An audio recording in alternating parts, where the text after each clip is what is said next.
Hello and welcome to the Silver King's War. I'm Michael Sievers, the writer, producer, and creator of this podcast series about my father's Second World War as a B-26 bombardier. Today we are in Serviceman, which is the third play in this series, and we're in Act 2, City Lights, and this is Scene 8, entitled Acme Paper Box. And it begins with Michael, the narrator, who is Stanley's son. Stanley has just started a job with Lee Bernstein's company, Acme Paper Box, at 5950 South State Street in Chicago. He's a production engineer. The scene is Stanley alone in his office. A desk, light, his Luckies, Ronson lighter. It's January 10th, 1946. 3 years to the day when he rode the train from Birmingham to Nashville to begin his war. His job, as described on an Air Force Reserve inventory questionnaire, confirms his critical occupation and shield from flying in the Korean War. Michael reads from federal documents describing why Acme Paper Box is critical to the nation's efforts, and specifically why our hero is essential as well. Procurement of all raw materials, analyzation of production problems, cost analysis, production planning, estimating and analysis of individual jobs before and after production.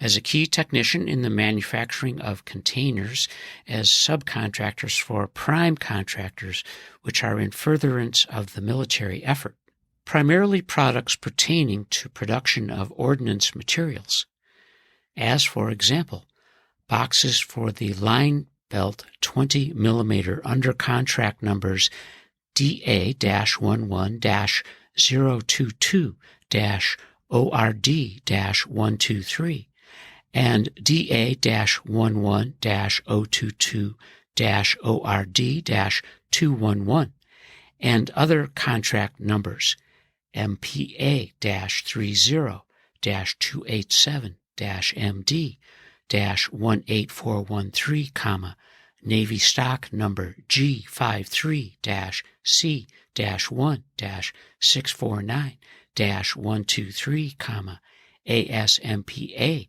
Contract OIN-37462. Our hero, as a production engineer and his essential role in the nation's service, has still been thinking more about the conversation he had with the separation officer, Paul Cox, in October of 1945 at Fort McPherson, Georgia. First Lieutenant Cox had asked the king about his future, and was he interested in returning to college on the GI Bill? The answer now is a definite yes. Stanley has started the GI Bill application process. Thousands of returning veterans are enrolling to begin or complete their education, and he's decided to apply to the School of Engineering's Aeronautical Engineering program at the University of Maryland in College Park. Stanley completed 1 year at the University of Illinois in Champaign-Urbana before he joined the enlisted Reserve Corps in June of 42. Now his plan is to begin his engineering studies in the winter of 1947. He'll work for Acme until his application is complete and he's been accepted to the program. This morning, the King's got an important telephone call to make, and he's preparing an outline for the conversation. This scene is split with two people on a telephone call at their respective desks.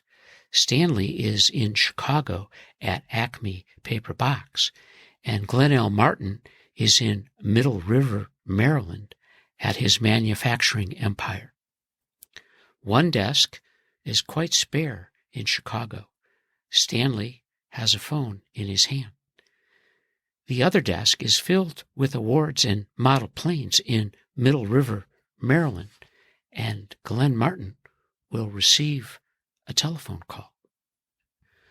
Michael reads from additional paperwork that the federal government had produced really long after the king had moved on from his role at Acme and into the world of engineering design for Martin Manufacturing. This is January of 1952. Secretary of Commerce Charles Sawyer today issued a revised list of essential activities for use in connection with the revised critical occupations released on May 7th of 1951 by the Department of Labor. No activities were removed from the Commerce list. The principal additions are those activities involving the production of kaolin clay, tetraethylol lead, and adhesives. These lists are prepared for use by the Department of Defense for considering requests for delaying calls to active duty of reservists and the National Guard. They are also made available to local draft boards of the Selective Service System as information to assist them in making determinations on requests for deferment registrants. These agencies have the responsibility for making determinations on requests for military deferments. In issuing the revised Commerce list of essential activities, Secretary Sawyer said, "The sole purpose of the list is to serve as a guide in obtaining manpower for the armed services. It is not designed for use in connection with priorities, material allocations, rationing preference, or other similar purposes." The present list, like the list issued on April 8th of 1951, does not follow any established industrial classification system, but has grouped essential activities under 25 broad headings. Stating that the list has been drawn in rather strict terms, Secretary Sawyer cited the major considerations involved in determining each activity listed. Under the foreseeable mobilization program, the products or services of the activity must meet all the following criteria. 1. Be essential to the defense program or to the minimum civilian health, safety, or interest. 2. Be inadequate to meet defense and minimum civilian requirements or for which a seriously short supply is indicated. 3. The current level of employment in the activity must be maintained or increased. According to the U.S. Department of Commerce list of essential activities, number 19 is production of shipping containers, described as containers for products identified on this list: glass, metal, plastic, wood, paper, and textile, including reconditioning of and caps and closures for such containers, metal, strapping, adhesives. As the lights go up on this scene, Stanley is contemplating a different essential job in the future. He sits in his Acme office and he is calling Glenn Martin. And he begins. "Good morning. I'm Stanley Silverfield calling from Chicago to speak with Mr. Glenn Martin." And Glenn Martin's private secretary, a woman named Jane McDonald, says, "Good morning, Mr. Silverfield. I'm Mr. Martin's personal secretary, Jane McDonald. May I ask the nature of your call?" And our king, "Hello, Miss McDonald. I don't know if you remember me. We met when I worked with Mr. Martin and Mr. Magruder on the B-26 modifications in November of 1944. Jane McDonald, "Why, yes, Stanley, I do remember you. What a pleasant surprise to hear from you. You made quite an impression on everyone here, and Mr. Martin still talks about you. Let me put you through to him right now." "Thank you, Miss McDonald." And then the voice of Glenn Martin, the flying dude. "Stanley, is that you? How are you, son? Our king. Hello, Mr. Martin. I am fine, and I hope you and Mrs. Martin are doing well. And the dude. I am very well, Stanley, and Mother Minta is fine, too. It's wonderful hearing your voice. Where are you? The king. I'm in Chicago working for my sister Leona's husband, Lee Bernstein. His family owns the Acme Paper Box Company, and I'm a production engineer. And Glenn Martin. That's great news, Stanley. Good for you. You're a marauder man home from the war and making your way in the world. I am, sir. That's true. But I'm also thinking about returning to college on the GI Bill. I've decided that I want to study aeronautical engineering, and I wanted to talk with you about it. And the flying dude, happily surprised.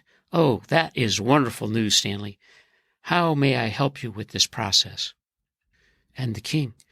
Well, Mr. Martin, I've decided to apply to the University of Maryland engineering program, and I'd like to talk with you about it. And Glenn Martin.